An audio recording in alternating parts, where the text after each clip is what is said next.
And welcome back to Ram's tutorial. So today guys, we're going to have our new video tutorial. It's about PEMDAS. This is for 4th grade or applicable also for grade 5.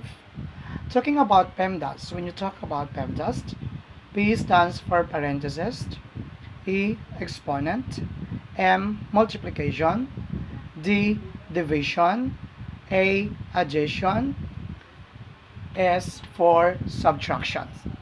So now, we have our two equations here. Actually, we have four equations or four problems to be solved. Number one, the given is 4 times 1 plus 9.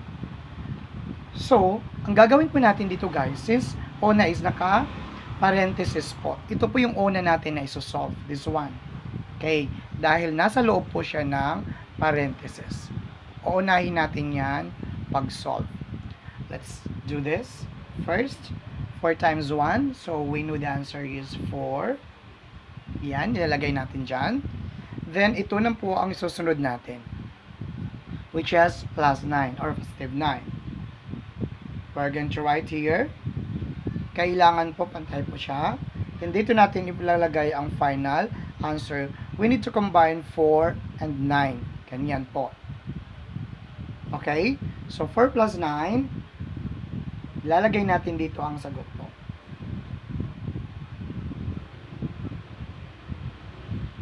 Our answer is 13.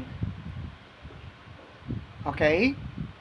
4 times 1, inuuna natin muna to dahil nasa loob ng panaklong or parenthesis. Then plus 9.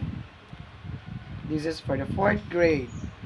Second equation natin guys.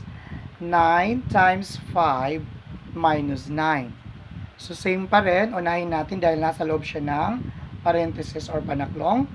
We multiplied 9 times 5. We're going to write here yung sagot niya po, which is 45. Then, bring down natin tong next po, which is minus 9. Yan. Kailangan hindi sila magkabaliktad po. Hindi pwede na 9 dito, then 45. Dapat greater number first before the power number. So, ngayon po, isa-subtract na natin yan. So, I will show you the answer po. Because 45. Okay, so, isa-subtract mo din po yun, step by step po, para cleared po sa inyo po, especially grade 4.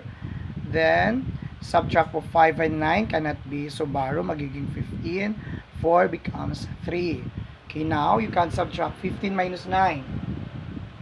We're going to write here, guys, sa baba po, ilalagay mo po si 6.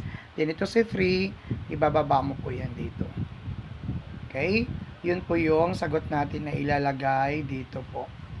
Which is the answer 36. Then, isusulat na natin dito po.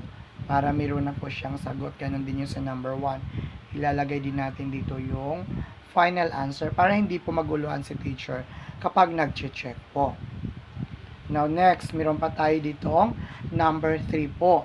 The given is 8 plus 10 divide 2 minus 1.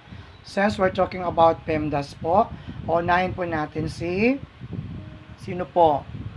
Division. Okay? 10 divided by 2. Ilalagay po natin ang sagot dito. 5. Okay? Ito po, ibababa natin din dyan. Ganyan po yan ha. Then ito po. Yan. Okay, sorry. Hindi ko na nakita. Yan. Okay, bababa din natin. Yan. Then, divide 2. Ito po yung sagot niya. 5. Then, binababa ko lang yung si minus 1 at saka yung si 8 plus. Okay? So, rin na gagawin natin, huwag ka muna mag-subtract. Okay? Si addition po muna bago si subtraction. Because in PEMDAS, ang rules natin, from left to right po. Pero titingnan mo po yung mga sign kasi mahalaga po yon. So, you add 8 plus 5, ilalagay mo po dito po yung sagot. Okay? Ilalagay natin yan ha, dito na po yon. Tapos, itong minus 1, ilalagay natin dito. So, 13 minus 1, dito lang po para mas klaro po, yan. Okay, ilagay natin dito yung final answer. Yan. 12. So, ilagay natin dito 1 and then 2. That is 12. Okay, where did I get 5? By dividing 10, divide 2, the answer is 5. I write it down, 8 plus here and minus 1. So next, I combine 8 plus 5, the result is 13. Minus 1, the answer is 12. Dito na tayo mga bata sa number 4 po. So ano po yung number 4 natin? 8 minus 15 divide 3 plus 7. Ito po yung equation natin. So remember, sa PEMDAS po, division first before you add or subtract. 15 divide 3, jot down first the answer here guys.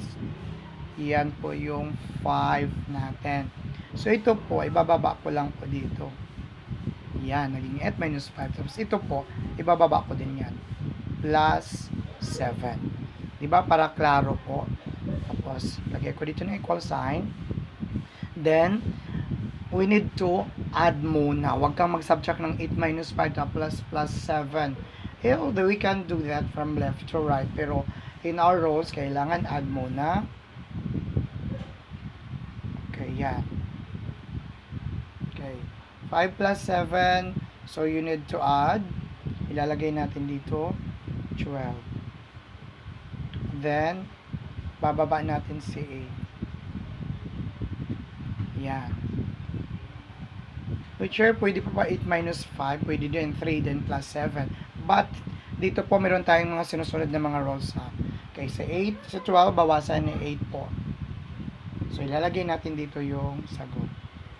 4. Okay? That is how you're going to answer using PEMDAS po. Okay, once again, good day and welcome back to Ram's tutorial. Please don't forget to like, share, and subscribe and hit the notification bell icon so that you're updated on our latest video tutorial. Good day!